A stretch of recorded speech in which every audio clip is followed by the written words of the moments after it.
Okay, hi guys, I'm Acreletae, and this week I'm going to be talking to you guys about creating cities in your fantasy type setting, because I'm sure you guys have noticed in your own games that the majority of the time your characters will be passing through villages and at most a very large town.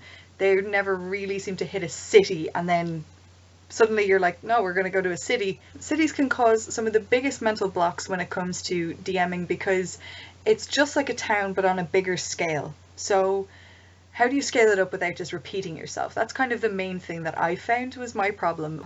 The other problem that I came across was also, how do you make it feel like a city instead of a town? Because with a town, generally speaking, you'll have at most a dozen streets, a few places that you can go to, and very little choices for your characters to take. How do you give the feel of a city, which is essentially the same thing, just with lots more choices? And that's something that we're going to have to look at, I think. But I suppose when it comes to designing your own city, I'm going to break this down into a sort of an Acreletae style step by step, not necessarily in any particular order, just sort of how it occurred to me as I was thinking about this video. So the first thing you should do, and this is the first thing you need to do before you do anything else, is determine what the feel of the city should be like. So in order to determine the feel of your city, you should probably think about why the characters are going there. That might help you spur on what's going on. So if they're going to this city for information, it might be some kind of college town or college city. So something lively, something with a lot of young people living in. So there's lots of nightlife, there's lots of kind of loud people, a little more brash, a little bit crazy. Alternatively, you could make it a really academic sort of place. So instead of being a college town, it's more of a university city. And for a lot of people that means more or less the same thing, but perhaps there's more kind of stuffy academic types around, perhaps it's a little bit quieter, perhaps there's actually a noise curfew. So after a certain time you have to shut up because there's academics sleeping, they need to get up early in order to cram more information into their gigantic brains. Even something as simple as why they're going there can give you a little bit of a boost as regards what sort of feel there should be. And that, again, the feel of the city will kind of dictate what else is available, or at least what form things take when you decide where and what they are. So my second one would be divide your city into distinct areas or districts. This helps in so many levels. It makes it so much easier, makes it so much faster, and also allows your players to kind of feel the traveling through the city, because I don't know about you guys, but whenever I'm walking through a city, it takes ages to get from one side to the other. A town, a few minutes, not a problem. I know the town I live in, it takes maybe 30 minutes to get end to end if you're going at a fast walk. Whereas if you were to go to, for example, Dublin City, to walk from one end of the city to the other, it'd take a little bit longer anyway. So how do you make your characters feel that? Putting them through distinct areas actually quite helps. I've actually picked this up from Forgotten Realms from Waterdeep. Waterdeep was the first city I ever had to deal with, and it was a big undertaking. It was a really big undertaking, but thankfully it was actually already kind of divided into areas, and each area had a distinct purpose and kind of had a general theme to it. So, you know, city planning was actually a thing there. Now, you don't have to do that with your own place, but perhaps even just a cultural feel to each individual area, because no town, even like a large town, has the same sort of people and the same sort of stuff in every area. So it only stands to reason that a city should be a lot more diverse, a lot more colourful, and should have a lot more to offer as regards things to see, things to smell, things to touch, things to whatever, interact with. You can divide it into stuff like an administrative area, so you have your town hall or your local lord's manor, you have kind of offices and things of that kind of thing. So like, this is where you go for public information, this is where you go for the justice system, this is where you go for talking to the leaders or the council or the whatever there is for your city. That's up for you to decide what might be there. Then you could go for a high-class shopping district, so it'd be very snooty, there'd be very fancy things available there, rare items, things like that, perhaps even some kind of, you know, somewhere to find really interesting magical items, things like that. And then you could go for low-class shopping areas, so that's kind of basic supplies, your general stores, a little bit lowbrow, kind of rougher people available there to talk to. And that could come up with a different kind of feel to it too. So for on one hand, people would be going for high tea and having scones with clotted cream and jam. Though I say scone. I don't know if you guys say scone or scone. I don't know. I think in America you call them biscuits, which is weird because what you call cookies we call biscuits, but we're not getting into that. That is a whole nother kettle of fish. So people would go for high tea, whereas people in the low class shopping district would go for soup and a sandwich, kind of something basic and, you know, simple and normal and not very fancy at all. Similarly, you can have high class residential areas and low class residential areas. So low class residential areas, that's hard to say. So low class residential areas, perhaps there'd be more children running around in the street without shoes on. Perhaps there'd be more animals in the street. Perhaps there'd be something casually on fire. It depends on how low class you want to be. On the other hand, a high class area might actually be gated and have guards on either end, and unless you have the identification papers or something signed by one of the members of the family to allow you in, you can't get in. Or alternatively, it's just really fancy people that, you know, they have lots of stuff lying around that you can take. Who knows? And after that, you could have something like a public service kind of area. So, you know, libraries, medics, kind of general public stuff, schools, universities, again, if you want to go for the university town sort of situation. And then you can have like a nightlife type district, so all the taverns and bars and brothels and whatever you want to have there. And you can even divide that into higher and lower class kind of stuff too. So instead of having a casual hooker, you could have a courtesan, and kind of bring in the differences there, and, you know, kind of the dangers of low class prostitution versus high class prostitution, or even the simple dangers of low class tavern versus high class lounge bar. I don't know. In my head they're all taverns, but, you know, it's something to think about, it's something to play with. And as well it means that while your characters are traveling through the city, you can keep track of what general things might happen around them. So what general things they might be seeing, what general things people might be doing around them, things like that. So it'll help you keep track, and also it'll allow your players to feel like they're traveling through somewhere interesting instead of just going, you walk from Short Street down to Silk Street, you arrive at the tavern. You know, you can describe what it's like going through, what they see along their journey, that kind of thing. It makes it very interesting. It makes it a little bit more real, a little bit more alive. And that's something your players definitely will thank you for.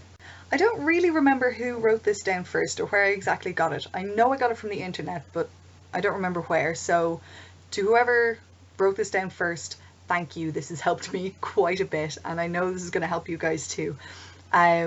What you should do for each of the areas that you have written down, come up with around 3, maybe 4 to push, random events that can happen in that particular area.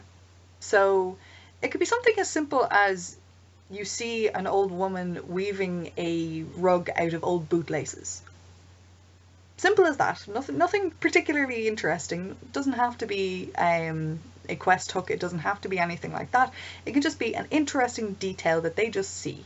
I have literally never walked through a large town or a city and not seen something a little bit unusual, unless I have my headphones in and I'm looking at the ground and just walking, and I'm really shutting out the world. I've never not seen something, which means that your characters should also never not see something. They should always see something interesting on whatever walk, even if it's just going from one area over to the next. There should be some random weirdo. There should be some interesting occurrence.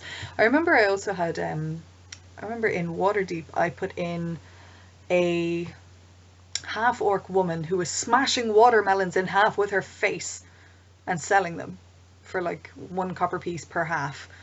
And literally she just very casually picked up a watermelon, put it on a table, and just BAM! 2 halves of watermelon. Maybe 2 copper pieces, please. And that was it. It was really casually. This is how she made her money. Nothing interesting at all about it. And the guys, as far as I recall, were kind of like, that's what? And then because I said it, they thought, oh, this is something significant. Let's go and talk to her. And she was like, you want some melon? That was it. The guys were like, okay, this is fuck, this place is weird, and they just kept walking. So I think I really wanted Waterdeep to be really weird, because I can never take a published place and just leave it as it is. I have to put some kind of weird twist on it. I have to make it my own, just because it's more fun that way for me as a DM, and I think it's more fun that way for my players as well, particularly if you ever have somebody who likes to read ahead in the books and stuff and be like, oh, I know exactly where this is, and have those like awful metagamers. If you take something and then just change everything about it, take the bare bones of it and just go, right, this is what I have to work with, I'm going to mold it, and then you wind up with something a little bit different. And also it means that your players don't really know what to expect. They can't really anticipate what you're going to do, which is a big plus as far as I'm concerned, though I'm more of a homebrew kind of gal myself. So yeah, it's really something that can provide a lot of flavor. It can provide random talking points for their characters, and also if they do take a particular interest in anything you've put down, even though it's just something completely random and doesn't really have anything to do with anything, if they take an interest, if you're feeling comfortable enough with yourself as a DM, you could go with that and make it into something. That's the beauty of it. You don't have to plan a million things in advance. You can just have little snippets, and then if the players decide, no, we want to pursue this particular thing, you can just call a timeout. I mean, your players are not going to really worry too much about that. They're not going to get upset with you. I've literally never had anyone be upset with me about that. I just be like, okay, that's cool. Just give me a minute, and we just say, okay, guys, I'm just going to call a bathroom break. Everyone go. Stretch your legs a bit. Grab something new to drink. Refresh all your snacks. Whatever. I'm just going to take a couple of minutes and just kind of check my notes and go over stuff, because the guys are never really going to go like, oh my god, I can't believe you're doing that. They're never going to get mad at you for that. They're just going to go, okay, cool, loads of stuff has happened and you just need a minute just to reorder it so that it flows smoothly. Fair enough, you know, and I'm sure they'll appreciate the chance to, you know, get some more coffee or whatever into them. So, you know, that's definitely a DM tip there for you. Within your areas, you'll invariably have higher and lower levels of different things. I mean, like taverns, inns, blacksmiths, general stores, blah blah blah blah blah. You'll have loads of stuff, loads of choices for your players to make. So that's something that you need to think about when you come up with a city. Now, it doesn't have to be like, in this city there are 47 pubs, I need to have so many things the same. Don't do that. Don't even go there. What I like to do, and I don't know if this will be any help, but what I like to do is I like to get the top 2 most expensive kind of pubs slash taverns slash inns and describe what they're like to myself. So I'll have a name for both of them. I'll have like a speciality dish or speciality drink. I'll have a basic description of the inside of what the pub looks like, what kind of furniture, what kind of patrons. Basic, very basic now, nothing detailed. Have that for the 2 of those, and then for the very cheapest, awfulest, nastiest dives of the places, I go the very bottom 2, the wooden spoon award and the runner-up wooden spoon award, and I give out those details as well, because invariably your players will want to see either end of the spectrum at some point in their trip to a city. And then similarly, I'll go for kind of the middle of the road, the normal stuff, the things that most people would be kind of going for, and around the player's price range. So if you have like level 4 players, they won't have a lot of gold, so you know, it'll be something towards the crap end of the scale, whereas if they're level 24, then they're going to be up that kind of end of the scale, because they'll eventually have amassed enough gold to be able to splurge. So kind of figure out where on the scale they'd be, and then have like a couple of options there, because chances are they're going to go to either extreme or somewhere close to their budget and ignore everything else. So you don't have to really do those bits. Those are the kind of grey areas. And then if they go away and come back in a few levels when they've kind of gone up the scale, well, then you just have to fill in the gap there. You don't have to have 47 really detailed taverns, inns and pubs done. You just basic either end of the scale, and then wherever your players would lie. And if you really feel like you need the detail, have a list of pub names.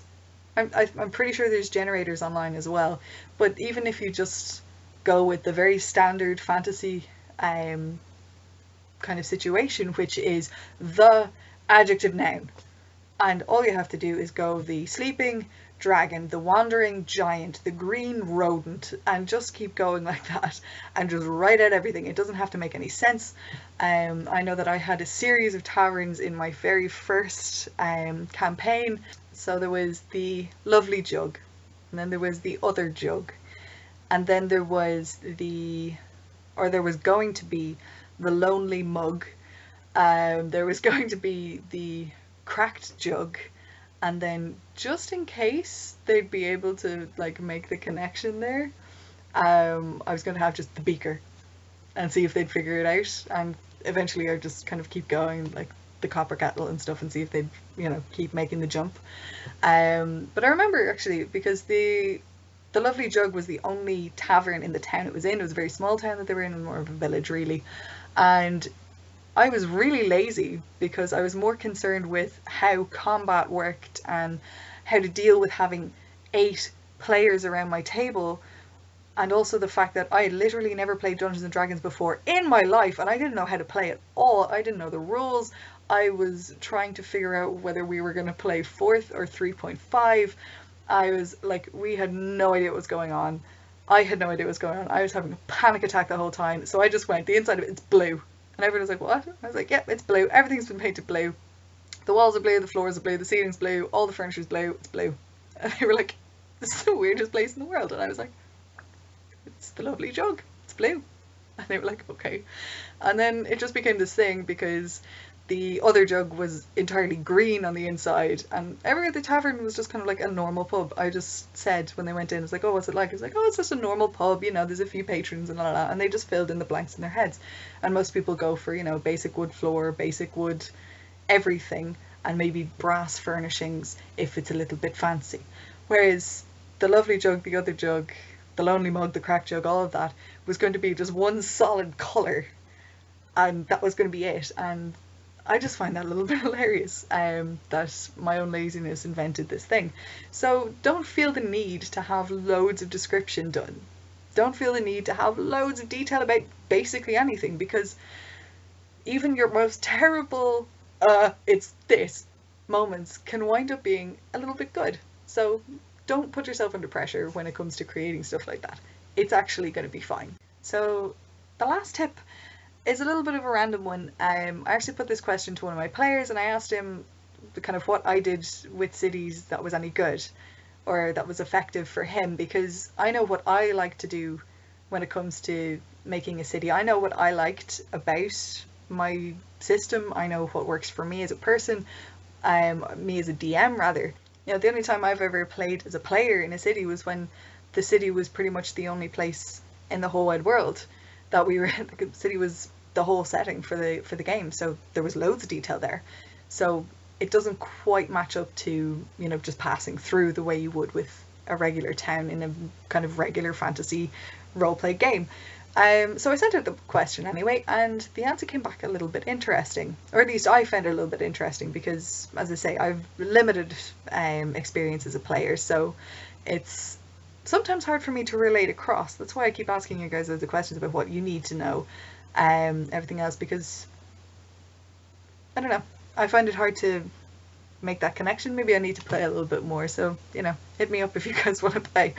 But one thing that he said he enjoyed, and again, this is a personal opinion, but I thought it was a little bit interesting, was that when the characters went to blacksmiths and things like that, the blacksmiths behaved like people in that they only had so much resources, so they didn't make anything very ornate or very superfluous. They made things that people used and that people would buy.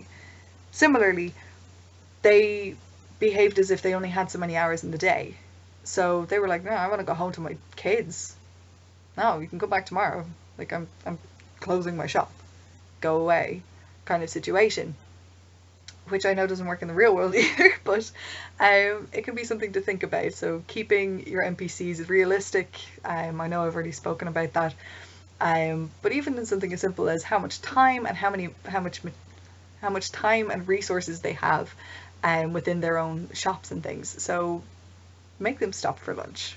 Make them show up, like, you know, just not every single time, but a couple of times when the players go to, say, a general store and they notice, oh, it's been closed for lunch. Interesting. Because the players will always do what every gamer will do, whether that's tabletop or in an actual video game, is that they'll go to the shop and just expect it to be open. And if it's not open, they'll just go wait 7 hours and just stand there in the middle of the street like until it opens. And I don't know, I think in D&D you have this wonderful opportunity to make them think about, okay, well, we can't do that just right now. What else can we do? And that, I think, is a very, very fun question as a DM and also as a player, because what can we do now? And that gives you the chance to go, we can do something completely mental, and you wind up having this little kind of brief shenanigans, and it's wonderful. However, if you keep doing it, it just winds up being like, this is the most inconvenient city ever. I hate this place. And it winds up being a place of rage.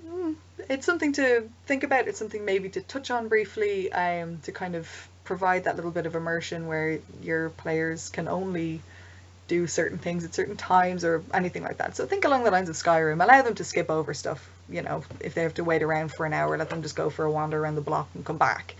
But again, you can stick in one of those random events and have it become a thing.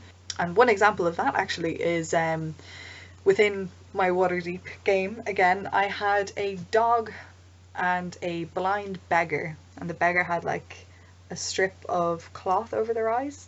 If anyone of you have read the Codex of Alera books, you might get the reference there. I literally just took something and transplanted it over.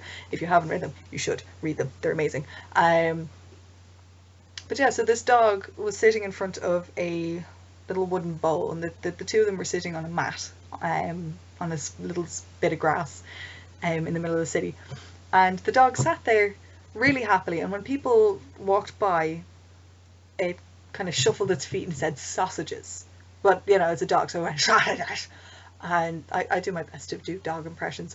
And so the players were like, oh, it's the sausages dog, yay. And they thought it was really cute at first. And so I kept mentioning it because they set up a headquarters or a adventurers guild nearby. So basically anytime they were heading home, they'd see the dog and they'd be like, hey, dog. And then eventually one of the characters went, I'm going to go to the butcher. And I was like, okay, that's fine.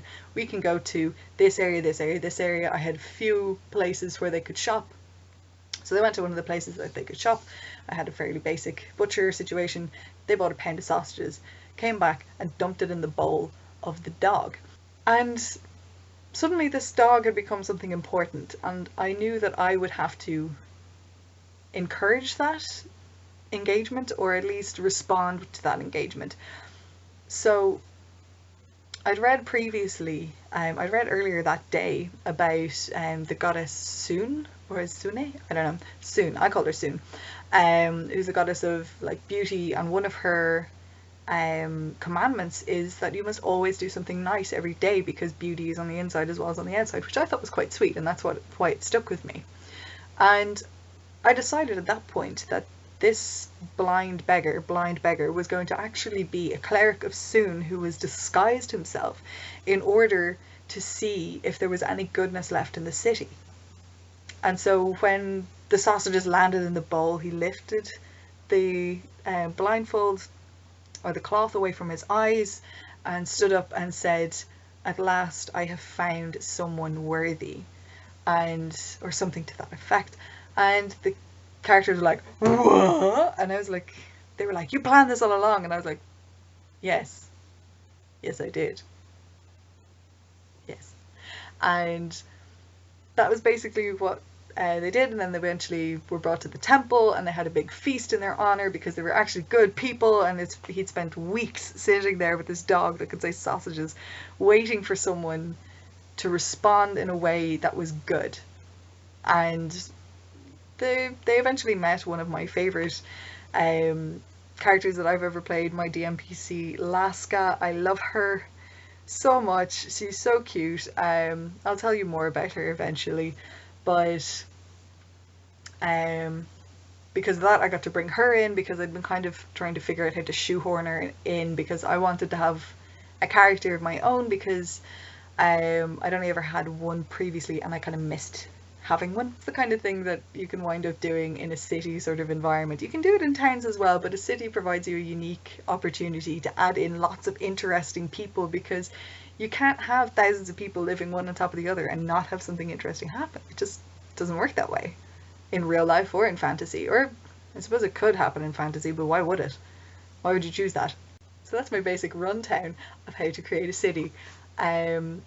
So if you guys have any interesting experiences with DMing or being a player in a city, let me know down below. I'd always love hearing about your experiences with D&D. If you guys have any questions about cities or anything else, don't hesitate to ask. I would absolutely love to help you out. And of course, it'll give me some inspiration for my next video and all that good stuff. So if this was in any way helpful or enjoyable, give us a like. It would really help me out. And also, I have finally got myself a Twitter account. And when I say finally, I mean like I got a Twitter account ages ago, and now I'm using it for once. And it's at Acreletae. I'll leave a link in the description. So follow me there. I mostly just narrate my existence, kind of every so often, but at least it'll give you another platform to ask me anything, or at least let me know what you're up to in these coming days, weeks, months, years, and eternities. So I've been Acreletae. Hopefully this has been helpful, at the very least amusing, and I will see you all next week. Bye!